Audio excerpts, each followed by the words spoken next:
का जड़ कर्म चेतन बंधकारु कर्म के अवसान का कह कर स्वरूप यथार्थ जग का जो किया उपकार है उसके लिए जिन वाणी माँ को वंदना शत बार है वंदना शत बार है वंदना शत बार है।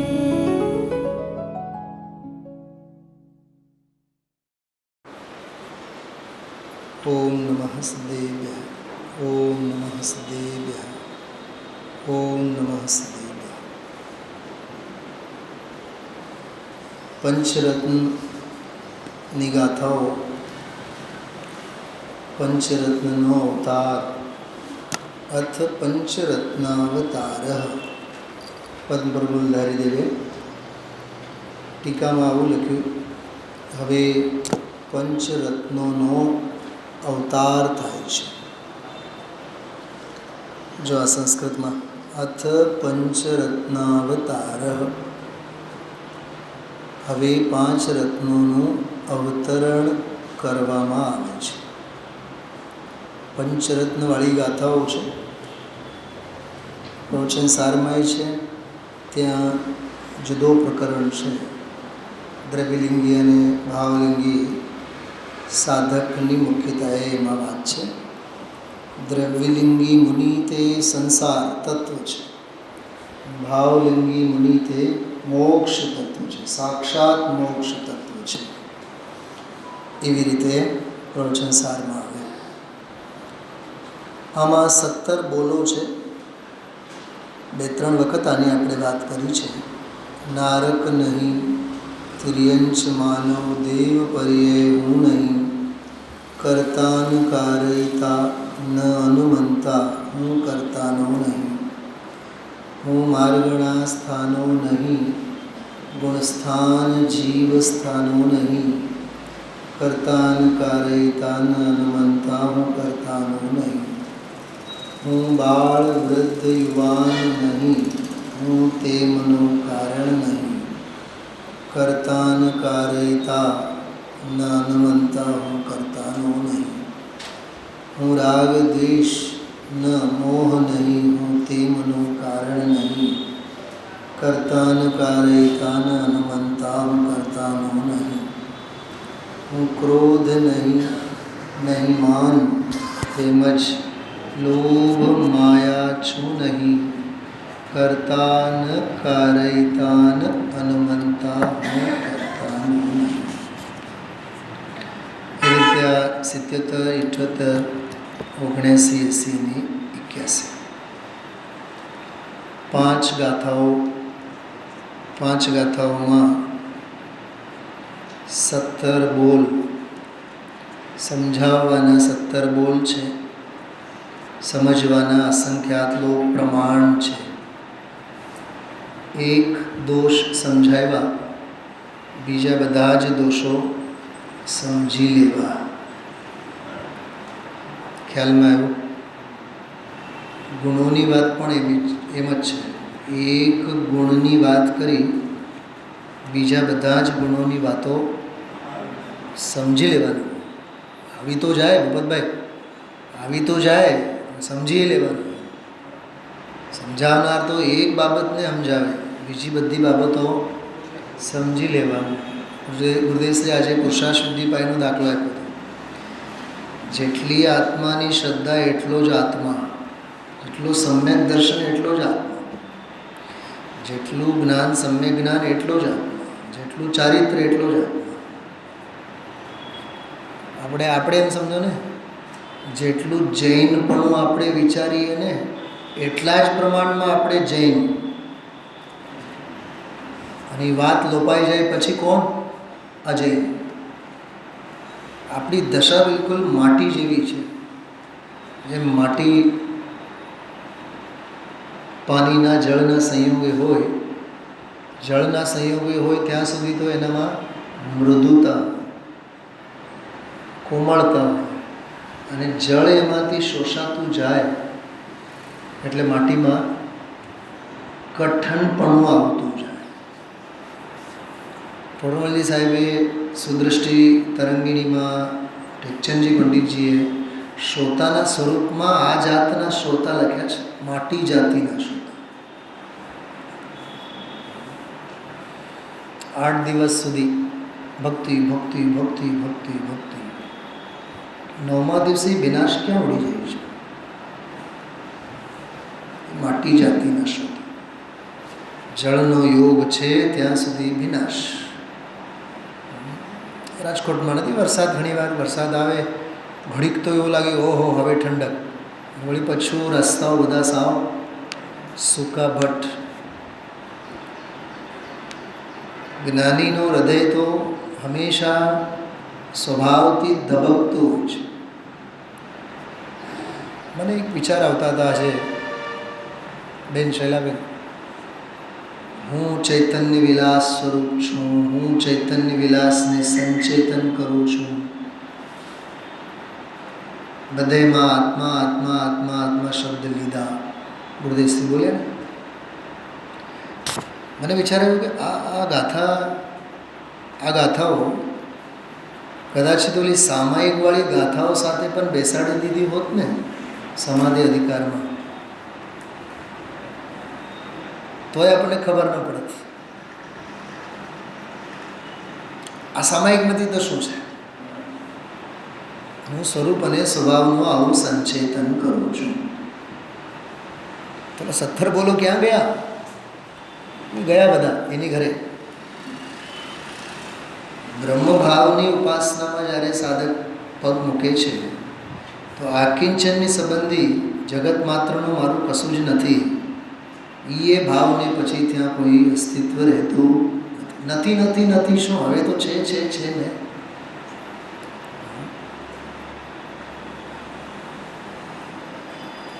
ખ્યાલમાં આવ્યું. ઓલો એક દાખલો આપણે આપતા હોઈએ છીએ, કોઈ બીમાર હોય ને તો તત્કાળ ખબર અંતર તમે કાઢો તો ઠીક, મહિનાઓ પછી પૂછો હવે કેમ છે તમને? હા હવે તો હાઈ ક્લાસ. અરે સોરી, ખબર અંતર કાઢવા માટે આવવાનો જ ભૂલાઈ ગયો. અરે ઠીક, કીધું ગયા દિવસો ગયા, હવે તો આનંદમાં છે. એ માણસને તબિયત બગડેલી હતી, દવા દારૂ કરતા હતા, એના અંગે પણ સાંભળવું હવે પોસાતું નથી. એટલી હદે એ સ્વાસ્થ્યમાં કેળવાયેલો હોય છે. સમજાય છે વાત? ખ્યાલમાં આવે છે? શૈલાબેન દાખલો શું કામ આપ્યો? હા, એમ બ્રહ્મ સ્વભાવ ભાવમાં એ સંચેતનમાં પડેલા હોય એને હવે હું મનુષ્ય હતો કે દેવગતિમાં હતો કે દેવગતિની પર્યાય હતી કે દેવત્વને પામવાના ભાવ હતા કે સંયમ અંગીકાર કરવાના ભાવ હતા અને મનુષ્ય પર્યાયમાં હું હતો, ચક્રવર્તી હતો, તીર્થંકર હતો, એ બધું છોડીને અમે આ બધું કરીએ છીએ. હવે તો અમે બહુ ભાગ્યશાળી. આજના પ્રવચનમાં વાત આવી, મનુષ્ય ભાવ મળશે ને પછી પરંપરા મોક્ષે થશે ને સમ્યક દર્શન થશે. આવી કોઈ વાત આમાં નથી. મને એક વિચાર આવ્યા, આવી વાત કરવી એ ગતિની અનુમોદના છે. શું કીધું? બોલો વંદનાબેન, શું કીધું મેં? આપણને મનુષ્ય ભાવ મળ્યો અને બહુ ભાગ્યશાળી છીએ અને બહુ જ ખરેખર આપણા જેવા તો ભાગ્યશાળી કોઈ ન મળે, અને દીકરો સારો અને દીકરી સારી અને ઘર પરિવાર બધું ઠેકાણે છે અને હવે સુવિધા થઈ ગઈ અને ઘરનું થઈ ગયું અને પરિવારનું થઈ ગયું, તબિયતે બરોબર સાથ આપે છે અને હવે તો બસ આ જ કરવાનું છે. પણ 50 વર્ષ થઈ ગયા હોય આ જ સંભળાવતા. હવે મને બતાવો, ભાવના ભાવોથી રહિત વર્તે છે કે ભવ ભાવોમાં વર્તે છે? પૂજામાં એક બહુ માર્મિક વાત મારા મગજમાં આવી. ઓલું કીધું હતું ને કે સાધકોને દુર્લભ છે, ધ્યાન હતું તમારું? સાધકોને દુર્લભ છે અને જગતના પાપીઓને માટે સુલભ છે. એવું તો પછી મેં અર્થ નહોતો કર્યો, મેં કીધું જુઓ તમે લોકો શું લખ્યું છે. એમાં શબ્દ હતું ભવ સ્ત્રી. યાદ આવ્યું? ટૂંકમાં સ્ત્રી જન્ય, કામિની જન્ય વિષય ભોગની વાત હતી. તો મને બહુ કાલે વિચાર આવ્યા, સાધકને એની ગંધે નથી તો એના માટે તો એ મહાદુર્લભ જ હોય ને. સાધકને તો એની ગંધે નથી, વિષય ભોગની કે સંયોગની તો ગંધે નથી, તો સાધકને તો એ મહાદુર્લભ જ છે. અને એમને તો સુલભ સ્વભાવ ભાવ છે, કેમ કે સ્વભાવ ભાવે જ ઓળઘોળ છે. તો એને એ સુલભ ન હોય તો પછી બીજું સુલભ શું? મારે તો હજી એક બહુ માર્મિક વાત કરવી છે, સાંભળો, ધ્યાન ગયું હોય તો સમજાશે. એમાં જે મંત્ર હતો ને એ નો કશાય સંબંધીનો મંત્ર હતો. તો સ્ત્રીને ત્યાં નો કશાયની કોટીમાં ઊભા કર્યા. શૈલાબેન, આ 1.5 કલાક જે કાંઈ રાગડા તાનીએ છે ને, તાનવાની જરૂરત જ નથી. એક શ્લોક, એક મંત્ર. ગુરુદેવ શ્રી બારેલ સાહેબનું નામ લઈને કહે છે કે ભગવાન મહાવીરના જીવનમાં દુર્ઘટના નહોતી, લગ્ન નહોતા કર્યા, એવી દુર્ઘટના બાઈ નહોતી કરી,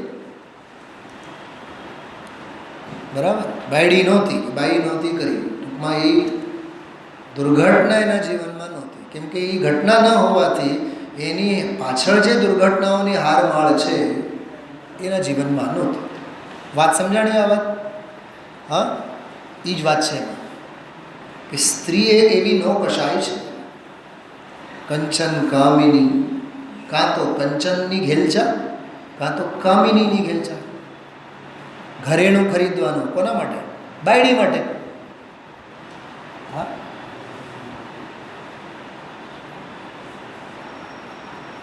રવિન્દ્રભાઈ પંડિતજી જ્યારે ગુજરી ગયા એના પહેલાં એને 2 પાના ઉપર સમાધિ મરણ અંગે પોતે પોતાની અંત્યેષ્ટિ કેવી થાય, કેવી રીતે કરે, એના અંગે બધું લખીને ગયા હતા. એ કે અમે જ્યાં જ્યાં પણ અમે ધર્મ પ્રચારાર્થ ગયા, પછી જ્યાં જાય ટીકમગઢ, બુંદેલખંડ એરિયામાં, સાગર એરિયામાં, તો એમનો તો આખો વિહાર ભૂમિ હતી. જેમ ગુરુદેવશ્રી માટે રાજકોટ, સુરેન્દ્રનગર, જામનગર, પોરબંદર, જે પણ આ એરિયા વારંવાર આવતા, ખાડિયા મંદિર, અમદાવાદ. તો ગુરુદેવશ્રી આવે તો એમને માટે ગુરુદેવ શિષ્યોએ, શ્રોતાઓએ એ તખત બેસવા માટે, આસનીઓ, આ તે જે પણ એની મર્યાદામાં આવતા હોય એ રાખે સ્વાભાવિક રીતે. હમણાં મેં જબલપુરમાં તો જોઈ આવ્યો હતો, સંજયભાઈ કરીને છે, અને પબ્લિક સ્કૂલ ચલાવે છે, બહુ મોટું કેમ્પસ. આ શાસ્ત્રી મેદાનથી સમજો ને કે આપણો આ છે ને શું નામ, રેસકોર્સનું જે ખુલ્લું મેદાન છે આખું, ઓલું ક્રિકેટ ગ્રાઉન્ડે આવી જાય અને ઓપન ગ્રાઉન્ડે આવી જાય અને ઉપર ખુલ્લું પણ બધું, આખું કેમ્પસ. એવડી મોટી બાપ દાદાઓની ખેતી, એ ખેતરમાં એને અડધી ખેતીમાં મોટી સ્કૂલ બનાવી, હોસ્ટેલ સ્કૂલ છે, હોસ્ટેલ સ્કૂલ. અને પછી મેં એને કીધું, સંજયભાઈને, કરોડપતિ માણસ છે બહેનો, મેં કીધું સંજયભાઈ તમને બાપ દાદાઓની આ જમીન હતી ને, સૌથી પહેલાં અહીંયા મંદિર બનાવવાના ભાવ કેમ ન થયા તમને? એ મને બહુ મોટા મોટા વખાણ કરીને કહેતા, सुनील बाबू ये स्कूल है ना 30 साल से हम चला रहे हैं, तो 30 साल के बाद आपको मंदिर बनाने के भाव हुए? પોઈન્ટ સમજાય છે મારો? નસ કેવી રીતે પકડવા માંગતો હતો કે હવે જૈન સમાજના બાળકોની ચિંતા. ઓહો હો, જૈન સ્કૂલના નામે બાળકો આવે ને, જૈન મિડલ સ્કૂલ કહેતા, બાળકો તો આવવાના જ ભણવા માટે, અને હોસ્ટેલ હોય એટલે હોસ્ટેલમાં ભણવાના. તો હવે જીવ તો હાલે નહીં ને ડુંગળી લસણ અને આ બધું ખવડાવવા માટે. તો હવે કહે છે ભાઈ સાહેબને સંસ્કાર આપવા છે, આપણે ધર્મના સંસ્કારો, આપણા છોકરાઓ ન બગડવા જોઈએ. 30 વર્ષથી ક્યાં હતા? શું પૂછું? આ મેં સવાલ એને મોઢે મોઢ કરેલું હતું, દાંત કાઢે, બીજું શું કરે? 3 કરોડનું મંદિર બનાવ્યું, પોતાના ખર્ચે બનાવ્યું, એમાં બહુ મોટી મજા ઓલી વાત છે. હવે હોસ્ટેલના બાળકો ત્યાં ભણે અને આપણે પછી જઈને જોઈએ, આહા કેટલી ધર્મની સેવા, બહુ સરસ. કેતનભાઈ, આપણે ગાંડા વેડા થઈએ. પ્રશ્ન જ એ છે, 30 વર્ષથી તમે કરોડો કમાવો છો ને, હવે જઈને મંદિર ન સૂજ્યું તમને? હવે એમણે ત્યાં પંડિતજી રવિન્દ્રભાઈ માટે એમણે ધર્મશાળા બનાવી. ધર્મશાળા ઉપર, છત ઉપર કંઈક થોડુંક જગ્યા હતી સારી એવી, ત્યાં 2 ઓરડી બનાવી, અંબારી આવી, અંબારી ફલાની અને આવી. પછી મને બધું बताया, मैंने कहा कि पंडित जी ये जो खिड़की निकाली है ना, वो पंडित जी को ऐसी ही खिड़की अच्छी लगती है, इसलिए हमने ऐसी ही खिड़की बनाई है। उनके लिए वो सीमेंट का ही तकत जैसा बना दिया है, उनको सब खुला चाहिए और कुछ नहीं चाहिए, दरवाजा तो चाहिए ही नहीं। એવું બધું એનું મને રેખાચિત્ર દોર્યું મારી સામે, પણ મને મગજમાં એ જ વિકલ્પ આવતા હતા ત્યારે કે હવે તમે ગુરુદેવશ્રીનું પ્રવચન કાલનું સાંભળો અને આજ નહીં સાંભળો, લાખો કરોડો રૂપિયાના મંદિરો બનાવ્યા તો શું થયું? હા,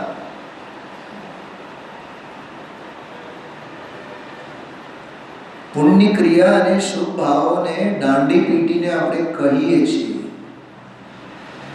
સરળ શબ્દોમાં કહો તો યશ ખાટીએ છીએ, એની આડમાં આપણે આપણી માયાચારીનું પોષણ કરીએ છીએ।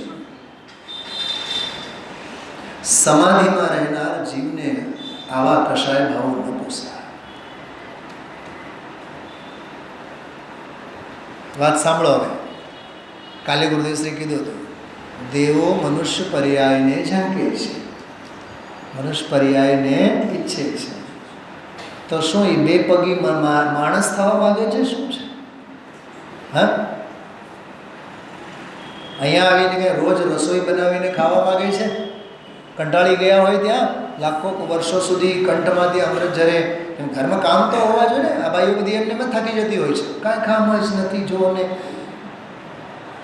હા, શું કીધું હતું ગુરુદેવશ્રીએ? અરે અહીંયા મનુષ્ય ભાવમાં આવી સંયમ અંગીકાર કરી અમે સંકિત પામીને મોક્ષે જવા માંગીએ છીએ, એનું નામ છે મનુષ્ય પર્યાયને ઈચ્છે છે। તો મનુષ્ય ભાવ અને મનુષ્ય પર્યાય, બાયડી અને છોકરા અને ઘર અને પરિવાર અને ધંધો, એની વાત નથી આ કાકા। તમે સાંભળો એક વાત બહુ ધ્યાનથી,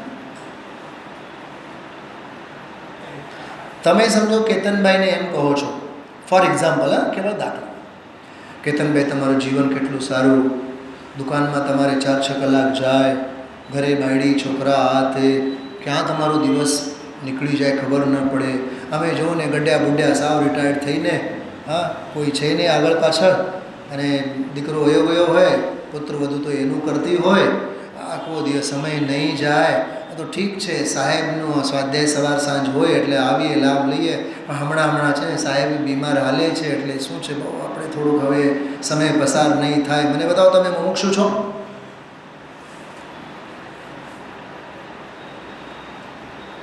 સૌથી પહેલી વાત બતાવો, સમય પસાર નહીં થાય એ વાત તમારા મુખેથી આવે જ છે કેવી રીતે? સાહેબ તમને સંભળાય છે? તમને સમય મળ્યું છે ને તો સાર પીઓ ને, સમય મળ્યું છે ને તો સાર પીઓ। હજી એક વાત કહું, સુવિધા ભોગી ક્યાં સુધી બની રહેશો? આજે ગુરુદેવશ્રી કીધું સમાધિ શતકનો દાખલો યાદ કરીને મને તો આખું ચિત્ર યાદ આવ્યું, કાલે પૂજામાં વાત કરી છે। 19મો શ્લોક છે સમાધિ શતકમાં, સાંભળવાના ભાવ, સંભળાવવાના ભાવ, બોલવાના ભાવ, એ અમારું પાગલપણું છે ભરતકુમાર, અમને એ ગાંડપણું છે જ નહીં, પાગલપણું જ નથી। મારા તો મોઢામાં એક વાત આવી હતી, મેં મૂકી દીધી, આજે કહી નહીં, ઓલી વાત કરી હતી ને મેં। મારા તો પ્રયત્ન એવા હોય છે કે ગુરુદેવશ્રીના પ્રવચન જે વિષય ઉપર ચાલતા હોય એના ઉપર જ વિધાનો અહીંયા રાખીએ, એ બહાને બધું પારાયણ થાય। કીધું તું મેં, એના પછી મારા મોઢામાં વાત આવી હતી પણ ન કીધું મેં, કે જ્યાં સુધી સાથ સહકાર 2-4 વર્ષનો છે આ બધું લાવો લેજો, ને તો પછી આવા દિવસો માટે જિંદગીભર તરસતા રહેશો।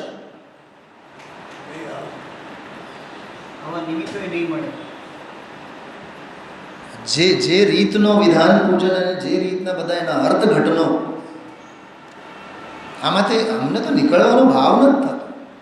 મારું હાલો તો ગાડી ચડાવીને નીકળી જાઉં, પણ સામાજિક વ્યવસ્થાનો ભાગ છે। અને એ જે કંઈ કોર્સ આપણે કરીએ છીએ ભૂપતભાઈ, મારી પ્રકૃતિથી તો 14 રાજુ પ્રમાણ દૂર છે, એ મારી પ્રકૃતિને જરાય મને તો સૂટ જ નથી થતી। 17 પાના, 18 પાના, 26 પાના, હજી 40 પાના બાકી છે. કાલે 20, પરમ દિવસે 20. હમણાં પૂજા પછી મને વિચાર આવ્યો, કાલે આપણે 28-30 સુધી પૂગીએ તો પછી પરમ દિવસે આપણે થોડોક ખેંચ, મને ક્રિયાકાંડ જ નથી તો બીજું શું છે. મારું મન જ મને કહેતું હતું, કેમ કે એમાંથી હું 1-2 પાના છોડો એટલે ભૂપતભાઈ તો માછલા ધોવાના જ, પંડિતજીએ તો ઓલા પાના મૂકી દીધા કહેવાના જ છે, મને ખબર છે. એક ભૂપતભાઈ નથી, આવા બધા 10 ભૂપતભાઈ બેઠા છે. એટલે હું દ્રવ્ય, ક્ષેત્ર, કાળ, ભાવ, આજે 2 મિનિટ મળ્યા આપણે શાંતિપાઠ લઈ લીધો આપણે. એટલી તો ચાણક પણ હોય જ ને. મારું ધ્યાન અષ્ટદ્રવ્યો ઉપર એટલું નથી હોતું જેટલું કે ઘડિયાળ ઉપર હોય છે. ઘડિયાળ જ ઉપર હોય છે મારે. નહીં, ટેન્શન તો નહીં, બહુ સહજ હું ભૂપતભાઈ, પણ ઓવરલેપિંગમાં નથી માનતો. અમે કોઈને ના નડ્યા, કોઈ અમને નડ્યા તો ઊભા થઈ ગયા, અમે તો એમાં માનીએ છીએ. એ ઓવરલેપિંગની વાત જ નથી આપણામાં. મારો એક મિત્ર છે ચોટીલાનો, મિતેશભાઈ, એ ઓલા ધૂનમાં ચડી જાય ને 3જા પિરિયડમાં તો 2:20 બહાર જ નહીં આવે. તો હું બહાર જઈને મારો પિરિયડ એટલે જઈને ઊભો રહું, પછી હું બારણા બંધ કરું, ઓલો સ્વરૂપગુપ્ત થાય એના માટે. મારું પિરિયડ હોય પણ ઓલાને ખબર જ ન હોય કે હું બહાર આવ્યો છું. ઘડિયાળ તરફ ધ્યાન ન હોય. 3માં 5 અને 10 બાકી હોય ત્યારે આવે. મેં 10 મિનિટ તો બાકી છે, લઈ લો ને તમે. પછી મને કહે યાર મને એક વાત બતાવો, બારણા ખુલ્લા હતા, બારણા બંધ કોણે કરી દીધા? મેં કીધું તું તારું કર ને તો મને એ 15-20 મિનિટ સુધી મને આ વાંચવાનો લાભ મળે. અમે તો એવા છીએ, અને અમને કોઈ કોર્સની ચિંતા જ નથી, એ તો થઈ જ જશે. એટલી સહજતાથી આપણે વર્તીએ. ક્લાસમાં જાઉં તોય મારા હાથમાં હોય વંદનાબેન, તમને અતિશયોક્તિ લાગશે. એક વાર નહીં, 10-10 વાર 10-10 વાર વિષય જોવાનો જ. એમને કળશ અને એમને ગાથામાં તો બધું રસને અંદરની વાતો આવે છે. અભ્યાસ આ છે અભિક્ષુ જ્ઞાનોપયોગ. હું તમને એમ કહેવા માંગુ છું, આજે પ્રતિક્રમણ વાળી જે ગાથાઓ આવી, આ સામાયિક નથી તો બીજું શું છે બતાવો. હા, હું ચૈતન્ય વિલાસ રૂપી છું, બસ એનો હું સંચેતન કરું છું.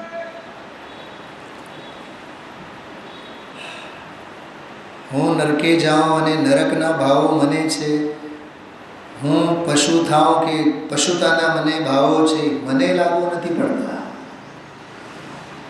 હું એનો કરતા નથી, કારયતા નથી અને અનુમોદન કરતા પણ નથી. ગઈકાલના પ્રવચનમાં 4 અનુયોગોના એંગલ સ્પષ્ટ થયા. રાજા શ્રેણિક આવી હતી વાત છેલ્લા પ્રથમાની. હવે એમાં મુનિરાજ ઉપર ઉપસર્ગ કર્યા અને સમ્યક્ત્વ તો પછી થયું, એના પહેલા નરક બંધાણો, ચૂરમાના લાડવાનો પ્રદેશ દાખલો આપ્યો હતો. હવે એ ખાય છૂટો, એમાંથી ઘી છૂટું, કર્ણાનિયોગ છે. ગતિનો બંધ થયું ને, એ ભોગવ્યા વિના નહીં. એ રાજા શ્રેણિક ઉપર જ એને કર્ણાનિયોગનો ન્યાય લાગુ કર્યો, બરોબર. અને પછી કહે તમારા ગુરુ ઉપર અમે આવા ઉપસર્ગો કર્યા, નહીં, મારા ગુરુ ઊભા થઈને ક્યાંય ગયા જ ન હોય. એ ચરણાર્યો. અમારા ગુરુ તો આવા જ હોય. તો શ્રેણિક પૂછે કે ભાઈ કાં? પોતાના સ્વરૂપ અને સ્વભાવમાં લીન છે. એ દ્રવ્યાર્યો. શું સમજાણું? 4 અનુયોગ છે એક કથાનકમાં, એક દૃષ્ટાંતમાં. કાલે પણ મને વિચાર આવ્યા, ખરેખર સામાયિક અને સમાધિ ભાવ સિવાય જૈન દર્શન બીજું છે શું? એના માટે 14મી 15મી ગાથા, સ્વાનુભૂતિનું નામ જ જૈન દર્શન છે. સમજાય છે? આત્માની અનુભૂતિનું નામ જ જૈન દર્શન છે. જો તમે બતાવો, થોડું આગમ પ્રમાણની વાત કરો. એટલે આમ છાતી ગદગદ ફૂલે આપણી કે જે વારસો આપણને મળેલો છે, હા, કેટલો અલૌકિક છે. 15મી ગાથા જો 15મી ગાથા. અપદેશ સંત મજ્જમ પસ્સરિ જીર્ણ શાસનમ સૌવમ અબદ્ધ સ્પષ્ટ અનન્ય જે અવિશેષ દેખે આત્મને. કેતનભાઈ, આત્મને દેખે. બીજી લીટીમાં કહે છે તે દ્રવ્ય તેમજ ભાવ જીન શાસન સકલ દેખે. જે આત્માને દેખે તે સકલ જીન શાસનને દેખે. આત્માનો અનુભવ, એનું નામ જૈન દર્શનનો અનુભવ છે. અને આવો જૈન શાસન જેના અનુભવમાં હોય એ જૈની કહેવાય. બોલો હિંમત હોય તો. એ સિવાય અજૈની કહેવાય. આત્મજ્ઞાન ત્યાં મુનિ પણ કૃપાળુદેવ સુવર્ણ અક્ષરે લખી રાખવા જેવું છે. લખો તો ખરા રાજુભાઈ, ચેક કરજો. આત્મજ્ઞાન ત્યાં મુનિ પણ. મારે તો આમ હૃદય એટલું બધું આમ ઓલું થાય ને. સાધના સ્વભાવ કી જાન સાધુપન વહી તો આયેગા શુદ્ધ ભાવ કા મનન જહાં મુનિપન શોભા પાએગા. અહીંયા મનન એટલે વિકલ્પ નહીં.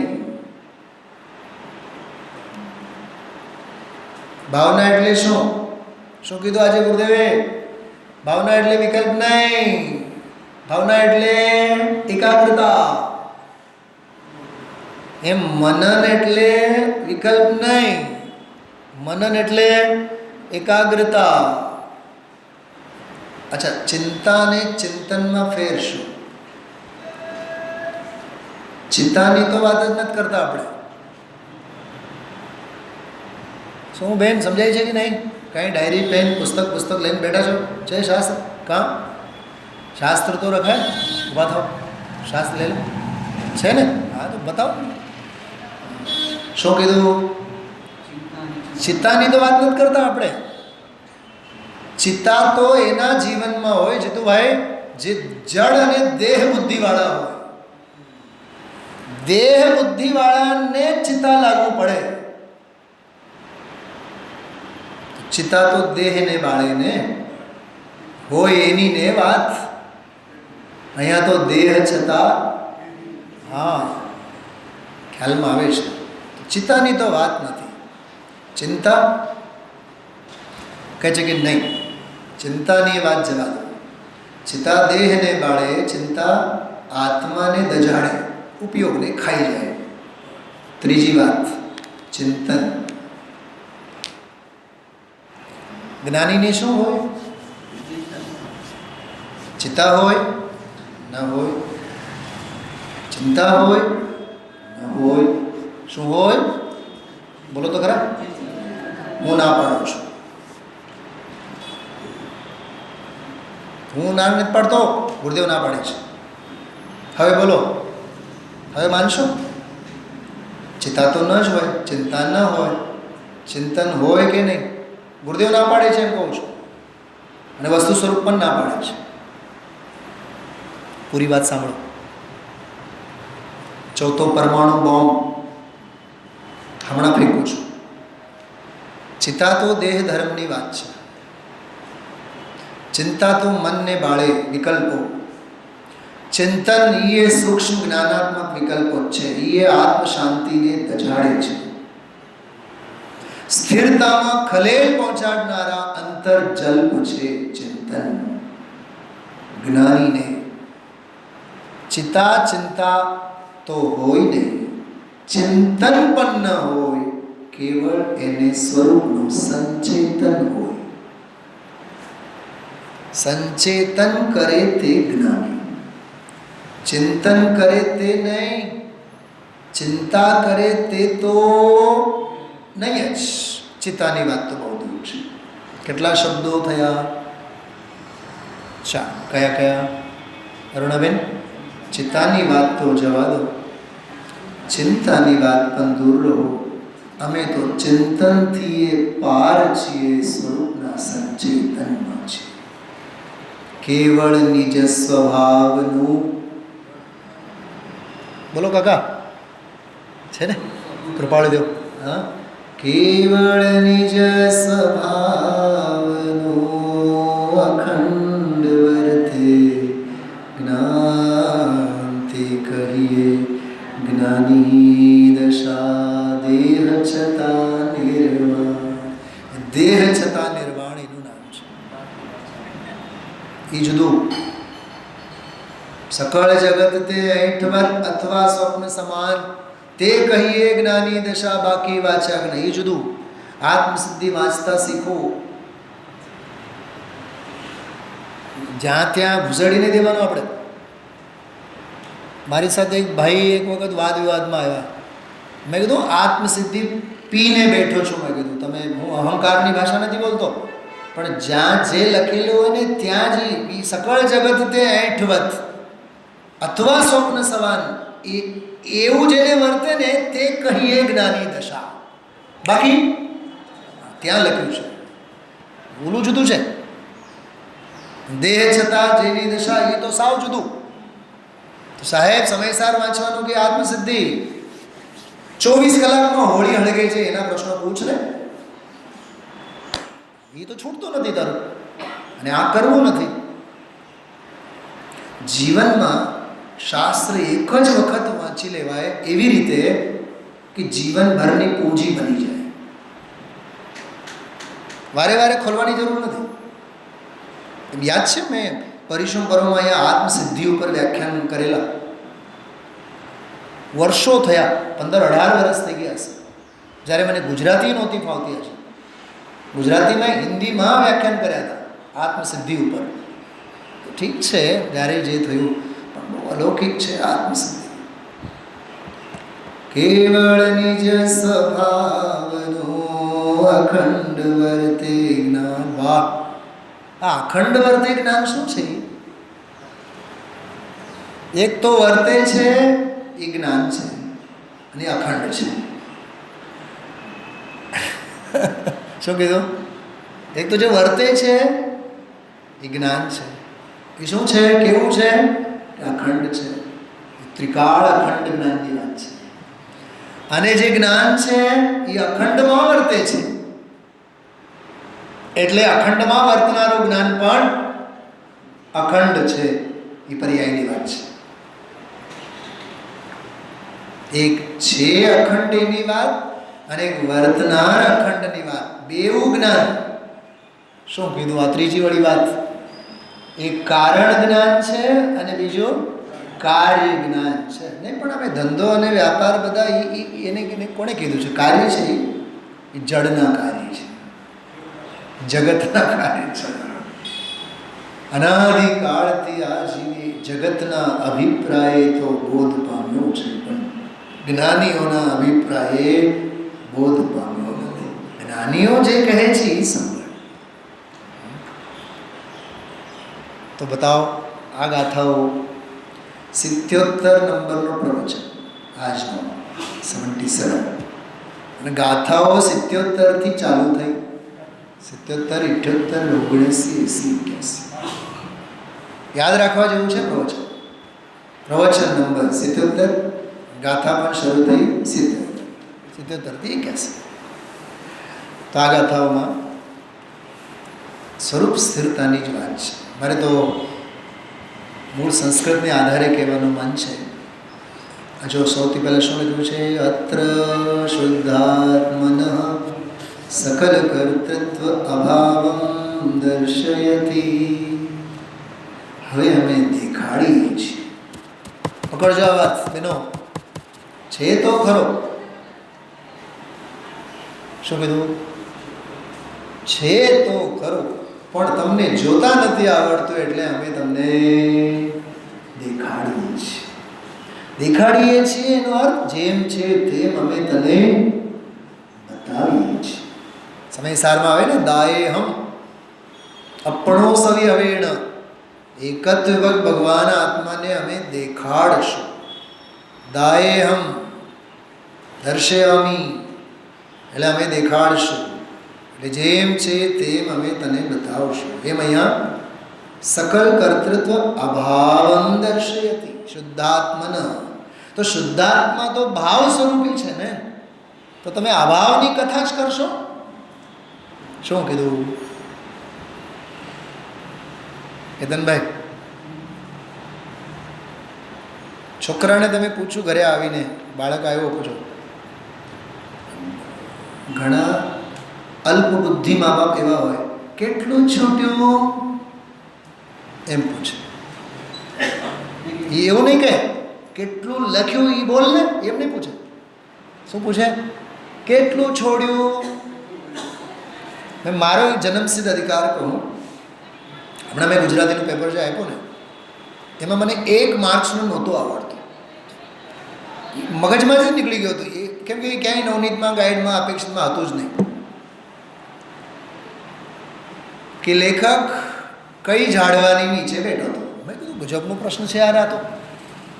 કાવ્યમાં છે નહીં, ગાઈડમાં છે નહીં, નવનીતની મીમાંસામાં કે અંદર અંદર લખ્યું હોય એ આઉટ ઓફ કોર્સ તો ન જ કહેવાય. મને યાદ ન આવ્યું તો ન જ આવ્યું. પણ મેં લેખક કવિ ખાલી જગ્યા મૂકી ઝાડવાની નીચે બેઠો હતો. પ્રશ્નને ઉત્તર, એ ઉત્તર તો મેં લખીને જ આપ્યું છે. એક્ઝેક્ટ ઉત્તર તો ન આવડ્યું. કહેવાનો અર્થ એવો છે, સૌથી પહેલો તો નિયમ એવો યાદ રાખવો જોઈએ વિદ્યાર્થીને. કેતનભાઈ, હું સીધા સિદ્ધાંતની બહુ માર્મિક વાત કરીશ, પકડજો એ વાત કે કોઈ પણ પેપરમાં 1 પણ માર્ક્સનું મારે છૂટવું ન જોઈએ. પહેલી વાત, કેમ કે 100%નું પેપર તારા માટે જ છે, અને તું 1 માર્ક્સનું પણ જો છોડે છે તો સમજી લેવાનું એટલું વિદ્યાર્થીપણાની તારામાં કમી છે. ઓકે, એને 100% 100% અટેમ્પ્ટ કરવાની તૈયારી હોવી જોઈએ. હવે હું સિદ્ધાંતની વાત કરું. મુમુક્ષુ કોને કહેવાય? સ્વાધ્યાયમાં આવે, પૂજા વિધાનમાં નહીં આવે. પૂજામાં તો આવે, સ્વાધ્યાયમાં નહીં આવે. જાત્રામાં તો જોડાય, સ્વાધ્યાયમાં ન જોડાય.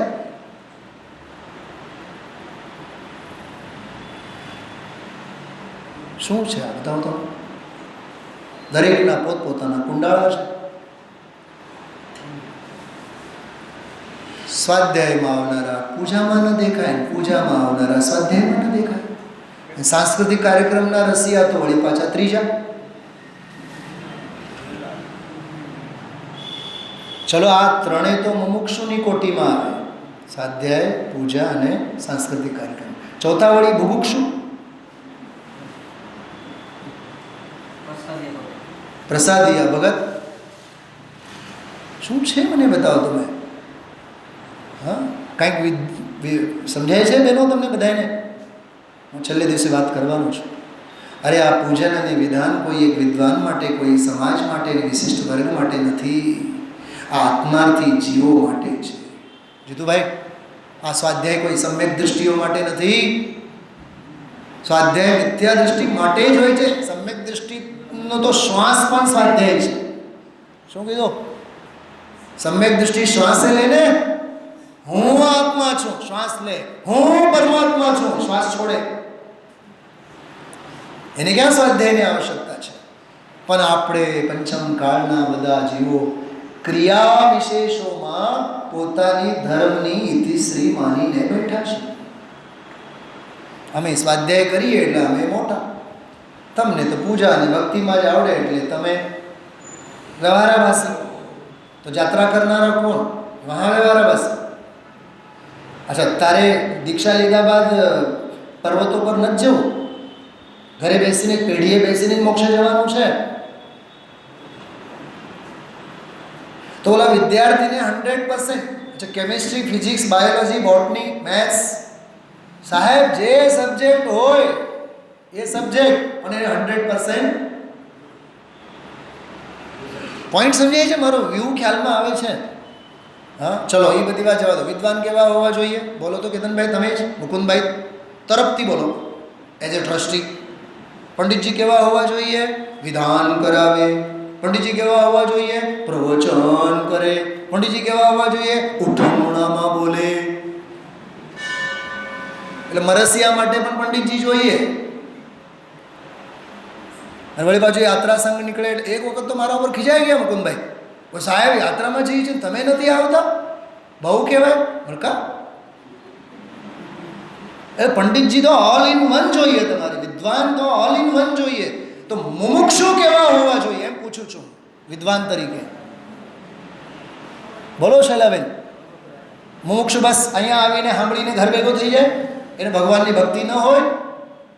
અચ્છા, હજી એક વાત, ઘણા તો પંચમકાળમાં એવાય પાક્યા છે. હમણાં ઉઠમણો હતો ને 2-3-4 દિવસ પહેલાં, હું નહોતો, ન આવી શક્યો, સ્કૂલ ડ્યુટી હતી. બીજા દિવસે મને એક ભાઈ મળ્યા, મને કે પંડિતજી કાલે તમે ઉઠમણામાં દેખાડે નહીં. કા મને કહ્યું પંડિતજી ન હોય એવું બને જ નહીં. એટલે કેમ? મને કહે કે હું તો આવ્યો હતો. એમ? મેં કે તમે ઉઠમણાવાળા શોધા કેમ? એટલે વિદ્વાનને તમે ઉઠમણામાં શોધો. આવો ને, 365 દિવસ સ્વાધ્યાય ચાલે છે. શું છે આ? મને એક વાત બતાવો, સમાજ ક્યાં જઈ રહી છે બતાવો.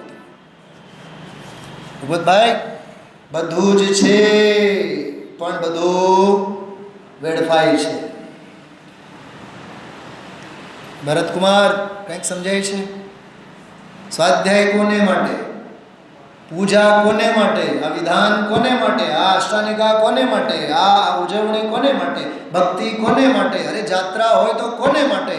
સૌનો સાથ, સૌનો વિકાસ. વિચાર તો કરો તમે. આ ધર્મના અંગ છે કે નહીં આપણા? ભરતકુમાર, તમારા ફ્લેટમાં સમજો 5 બેડનો મોટો રૂમ છે. કયો રૂમ, કયા રૂમને ગંધારો રાખવાનો તમારે? એટલે ખંજવાળો પોતો મારવા માટે આવે ને, એ કઈ રૂમમાં મારે ખંજવાળ પોતો? રસોડામાં, લિવિંગ રૂમમાં, તમારા બેડરૂમમાં, છોકરાઓના બેડરૂમમાં, કોઠાર રૂમમાં, બહારની ગેલેરીમાં, ઓપન ગેલેરીમાં કોઈ દી એમાં તમે પગ જ નથી મૂકતા. બતાવો, બોલ લીના, બોલ. બધે ખંજવાળ પોતો તો થવું જોઈએ ને રાજુભાઈ. તો એમ મુમુક્ષુનું શ્રદ્ધા જ્ઞાનનું ખંજવાળ પોતું, પૂજા વાટે, સ્વાધ્યાય વાટે, યાત્રા. અરે યાત્રાની વાત આવે તો ઉલ્લસિત હૃદય ઉછળવું જોઈએ. પૂજાની વાત આવે તો ઉલ્લસિત હૃદય ઉછળવું જોઈએ. વાહ, મારા આત્માના અનુષ્ઠાનનો આ પ્રસંગ આવ્યો.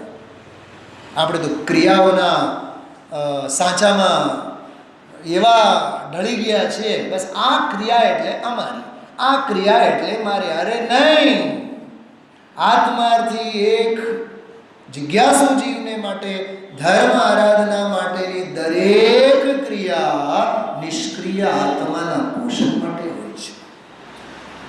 ખ્યાલમાં ક્રિયાઓના પક્ષપાતી ન થાઓ, પક્ષાતિક્રાંત થાઓ. જૈન દર્શનમાં ક્રિયાનો નિષેધ નથી. વાક્ય યાદ રાખજો, જૈન દર્શનમાં ક્રિયાઓનો નિષેધ નથી, ક્રિયાકાંડનો નિષેધ છે. ફરી એકવાર બોલું છું, જૈન દર્શનમાં ક્રિયાઓનો નિષેધ નથી પણ ક્રિયાકાંડનો નિષેધ છે. આમાં એ જ વાત કરી છે ભાઈ, સકલ કર્તૃત્વ અભાવમ. હજી ગુરુદેવજી એક વાત કરી, એની સાથે હું જોડવા માગું છું. 10-20 લાખ રૂપિયા આપે, તકતી ચોડે. તકતી ચોડવા માટે શું લે ભરતકુમાર? ગુરુદેવ બોલ્યા હતા, તસદી લે. તકતી ચોડવા માટે તસદી લે. આપણે દરબાર હતા, બહુ યાદ આવે મને આવા પ્રસંગમાં. રોજ સાંજે મળે સાહેબ ઓલા આવીને અમારે હારે બાજા. કેમ? એની કંઈક 10 રૂપિયાની પૂજાની તિથિ હશે, બોર્ડ ઉપર નામ લખાણું હોય, આવીને બાજા. અરે ધિકાર છે તારા 10 રૂપિયાને. 10 નહીં, 10 કરોડ, 10 અબજ માન માગે નહીં હોય ભાઈ. જમણા હાથે આપ તો ડાબાને ખબર ન પડવી જોઈએ. કહા ગયે ચક્રીજીનજી, એક વાર તું યાદ કર ને તોય તને હોશ ઉડી જાય. તને આજે બોર્ડ ઉપર લખેલ તારું નામ જોઈને ગલગલિયા થાય ને, આવતીકાલ સવારે તો એના ઉપર પોતું ફરેલું હશે, કેમ કે બીજા ચક્રવર્તીઓના નામ એના ઉપર આવવાના છે. કેટલી સરસ વાત કરી હતી આજે. હા, તખતી ચોડવા માટે તસદી લે વળી. એ સમાજમાં એવા હશે ને જે તે કાઢે પણ ત્યારે તો ગુરુદેવશ્રી એનો દાખલો આપ્યો. અને બીજી વાત, દાન બાન દેવાનું એ બધું મનુષ્ય વ્યવહાર છે. દાન દેવાનો સ્વર્ગમાં દાનનો વ્યવહાર છે, તિર્યંશમાં છે, નારકીઓમાં ખરું. જીતુભાઈ બોલો, નથી ને? તો દાન દેવાનો આ વ્યવહાર મનુસ્મૃતિમાં. અને એ દાન દેવાના વ્યવહારમાં તો એટલું બધું ગળાડૂબ છે, તો તું મનુષ્ય વ્યવહારને છાતી સરસો ચાપીને બેઠો છે. અહીંયા કહે છે જ્ઞાની, હું એ મનુષ્ય વ્યવહારનો કરતા રહેતા અનુભવ દેતા નથી. કેટલો ગજબનો ભેદ વિજ્ઞાન છે, વિચાર કરો. હા, તમે જો આમાં ટીકામાં જુઓ, આ એક બહુ સરસ વાત હતી. સત્તા અવબોધ પરમ ચૈતન્ય સુખની અનુભૂતિ નિરત એમાં લીન રહેનાર વિશિષ્ટ આત્મ તત્વ ગ્રાહક શુદ્ધ દ્રવ્યાર્થિક નય બલેન ન સકલ મોહ રાગ દ્વેષા ન વિદ્યંતે. મને મેં એટલે મને આ બધા છે જ નહીં, કેમ કે હું તો સત્તાવાન છું, અવબોધ સ્વરૂપે છું, પરમ ચૈતન્ય સુખામૃત સ્વરૂપે છું.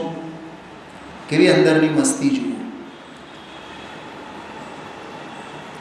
જો આ સ્ક્રીન ઉપર જો બધાય, એ તો તમારી પાસે ગ્રંથ છે, એમાં જો હું મિથ્યા દૃષ્ટિ આદિ ગુણસ્થાન ભેદોને કરતો નથી, સહ ચૈતન્યના વિલાસ સ્વરૂપ આત્માને જ ભાવું છું. શું કીધું? આત્માને જ ભાવું છું એટલે સમાધિની દશા છે આ. હું એકેન્દ્રિયાદિ જીવ સ્થાન ભેદોને કરતો નથી. હા, સાંભળો, ગઈકાલના પ્રવચનમાં વાત આવી. અમે જીવને મારીએ છીએ, અમે જીવને મારતા નથી. અરે પણ તું ઈ મારવા અને બચાવવાના બે ભાવોથી પર છો ને. સહજ ચૈતન્યના વિલાસ સ્વરૂપ આત્માને જ ભાવું છું. હું શરીર સંબંધી બાલાદી અવસ્થા ભેદોને કરતો નથી. સહજ ચૈતન્યના વિલાસ સ્વરૂપ આત્માને જ ભાવું છું. આહા, મને તો આમાં આખો ભેદ જ્ઞાનનો દરિયો દેખાણો ગઈકાલે અને આજે બેઉ દિવસ. પકડજો બધાય. હું શરીર સંબંધી, કેતનભાઈ, હા, હું જુવાન, હું બાળક, હું વૃદ્ધ, અરે હું સ્ત્રી, હું પુરુષ.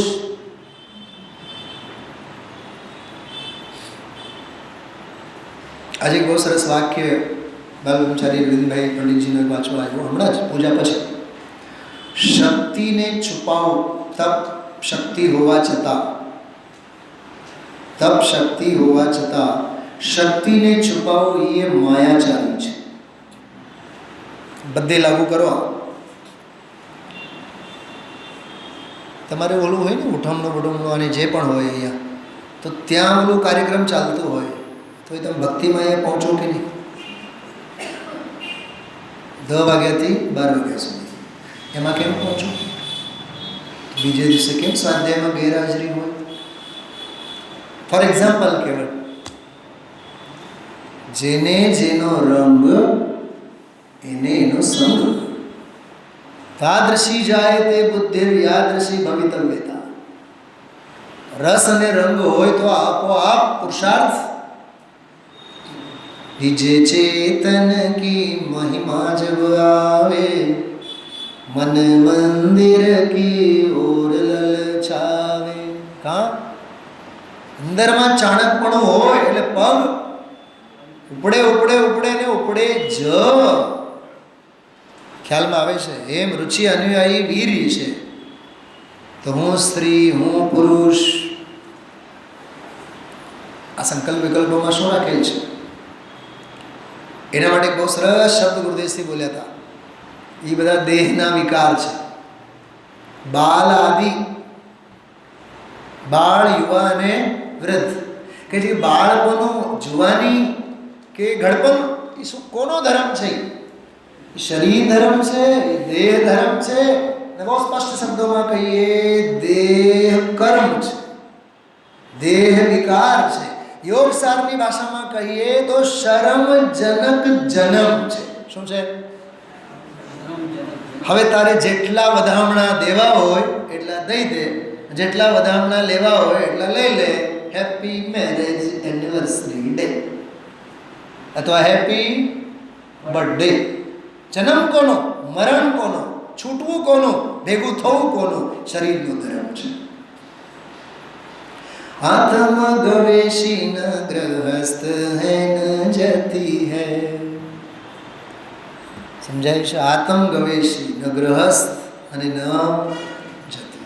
તો કોણ છે? સહજ ચૈતન્યના વિલાસ સ્વરૂપ આત્માને જ ભાવું છું. સાંભળો, છે એવી ભાષા નથી, છું એવી ભાષા છે. છે વાળી ભાષા આગમ, છું વાળી ભાષા ભાષા જ નથી, ભાવ જ છે, અધ્યાત્મ. પકડાનું શું કીધું? જયપુરમાં મારો એક મિત્ર જુનિયર હતો, એ નવો હજી વ્યાખ્યાન કરવાનું શીખતો હતો. એ વ્યાખ્યાન પૂરું થાય ને છેલ્લે શું બોલે ખબર? આ ગાથા સમજીને આપ સૌ પોતાનું આત્મકલ્યાણ કરો એવી મંગલ ભાવનાથી વિરામ લો છું. એવું બોલે. આવું આ વસ્તુ સ્વરૂપ છે. આપ સૌ આ વસ્તુ સ્વરૂપને સમજીને આત્મકલ્યાણ કરવા વિનંતી. સમજાય છે કે નહીં તમને? તો મેં એને પૂછ્યું એકવાર, જુનિયર હતો, પાછળ, તારું કલ્યાણ થઈ ગયું છે? એમ ન બોલાય. કેમ બોલાય? આવું આ વસ્તુ સ્વરૂપ છે. આપણે સૌ આ સ્વરૂપને સમજી આત્મકલ્યાણના માર્ગે આગળ. શું સમજાય છે? તો આચાર્ય જો આત્મા એવો છે, આત્મા એવો છે એમ નથી કહેતા. હું છે આમાં સહજ ચૈતન્યના વિલાસ રૂપ આત્માને જ બોલો ભાવું છું.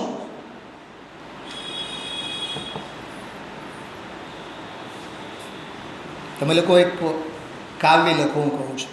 ક્યાં તમારી ડાયરી પેન? હાડો લખો, બધા લખો, ઝડપથી લખો. સતને જાણું. ઝડપથી. હા, સતને જાણું. બીજી લીટીમાં લખો.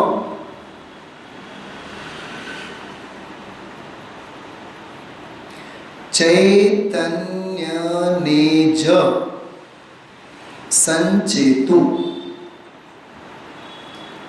ચૈતન્યને જ સંચેતું. બરાબર? બરોબર. પહેલું શું લખ્યું? સતને જ જાણો. જાણુની જગ્યાએ ખોળું શબ્દ લખો. ખોળું. સતને જ ખોળું. બરોબર? પછી લખો ચિત્તને જ સંચેતું. ચિત્ત નહીં, ડબલ વાળું ત નહીં, હા, ત ખોડા વાળું ત. ચિત્તને જ સંચેતું. બીજી લીટી લખાઈ ગઈ. ત્રીજી લીટી લખો ઝડપથી. આનંદ માણું. લખાઈ ગયું? ચલો ઝડપથી પ્રશ્ન પૂછું છું. પહેલી લીટીમાં કેટલા અક્ષરો છે? અરે સતને ખોળું, 5. બીજી લીટીમાં ચિત્તને જ સંચેતું, કેટલા? 7 છે ને? સમજાય છે? ત્રીજી લીટીમાં બોલો આનંદને, આનંદ માણું. શું કીધું? આનંદ માણું. પહેલી લીટીમાં 5, બીજી લીટીમાં 7, ત્રીજી લીટીમાં 5. 5 અને 5 10 અને 7 17. આને ગુજરાતીમાં કહેવાય હાઈકુ. આ 17 અક્ષર વાળું એક નાનકડું કાવ્ય છે. આ કાવ્યની રચના ગઈકાલે જ થઈ છે. કોણે કરી છે ખબર નહીં. સતને ખોળું, ચિત્તને જ સંચેતું, આનંદ માણું. સતને ખોળું, એટલે પ્રવચન સાર અને પંચાસ્તિકાય. ચિત્તને જ સંચેતું એટલે સમય સાર, અને આનંદ માણો એ નિયમ સાર અને અષ્ટભાવ. પાંચે પરમાગમો એમાં આવ્યા. ઓમ સચ્ચિદાનંદ સ્વરૂપોહમ, આ સચ્ચિદાનંદ સ્વરૂપોહમની વ્યાખ્યા છે. ગઈકાલે એક્ઝામના હોલમાં સુપરવાઇઝરિંગ કરતા કરતા મને આ બધું મગજમાં આવ્યું. સચ્ચિદાનંદ આવ્યો ને શબ્દ આજે દિવસે બોલ્યા હતા, સચ્ચિદાનંદ સ્વરૂપ. તો સચ્ચિદાનંદ એટલે શું? સચ્ચિત આનંદ. સત કહેતા પ્રવચન સાર પંચાસ્તિકાય, 6 દ્રવ્ય 7 તત્વ 9 પદાર્થ મોક્ષ માર્ગનું વર્ણન. ચિત્ત ચૈતન્ય સ્વભાવી આત્મા સમય સાર એકલો જ છે, બીજાની જરૂરત જ નથી. અને આનંદ માણું 5 અક્ષર.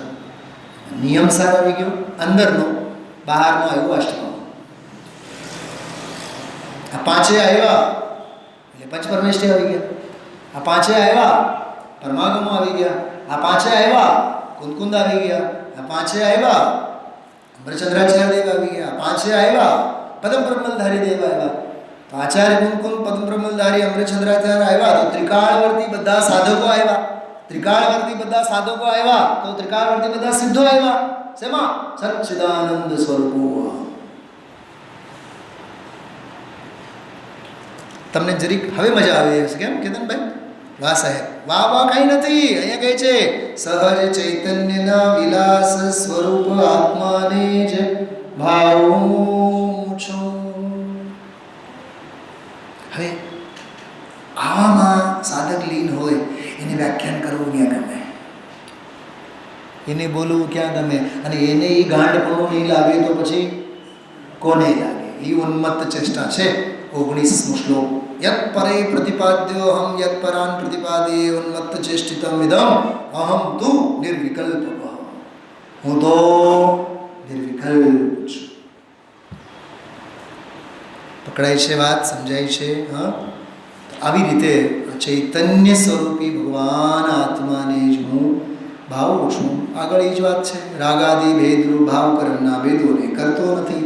સહજ ચૈતન્યના વિલાસ સ્વરૂપ આત્માને જ ભાવું છું. હું ભાવ કર્માત્મક 4 કષાયોને કરતો નથી. સહજ ચૈતન્યના વિલાસ સ્વરૂપ આત્માને જ ભાવું છું. બરાબર. આ પ્રમાણે પંચરત્નો દ્વારા જેણે સમસ્ત વિષયોના ગ્રહણની ચિંતાને છોડી છે અને નિજ દ્રવ્યગુણ પર્યાયના સ્વરૂપમાં ચિત્તને એકાગ્ર કર્યું છે, તે ભવ્ય જીવ નિજ ભાવથી ભિન્ન એવા સકળ વિભાવને છોડી અલ્પકાળમાં મુક્તિને પ્રાપ્ત કરે છે. આજે વાત આવી હતી સર્વભાવથી અવદાસી. આવ્યું હતું કે નહીં? અરે બોલવાના વિકલ્પોથી પણ અંતે થાય નિજ સ્વરૂપમાં લીન જો. એવો અપૂર્વ અવસર ક્યારે આવશે? વિચારજો. ઓમ નમઃ સિદ્ધેય.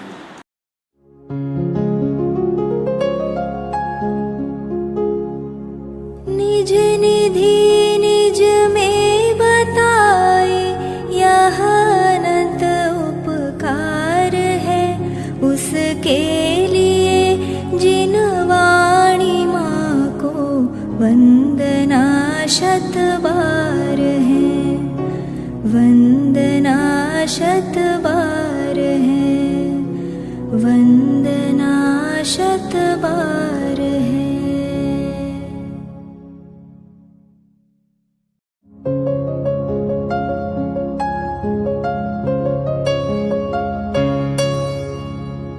जिन वाणी भारती तो ही जपो दिन रैन, जो तेरी शरणा गहे सो पावे सुख चैन.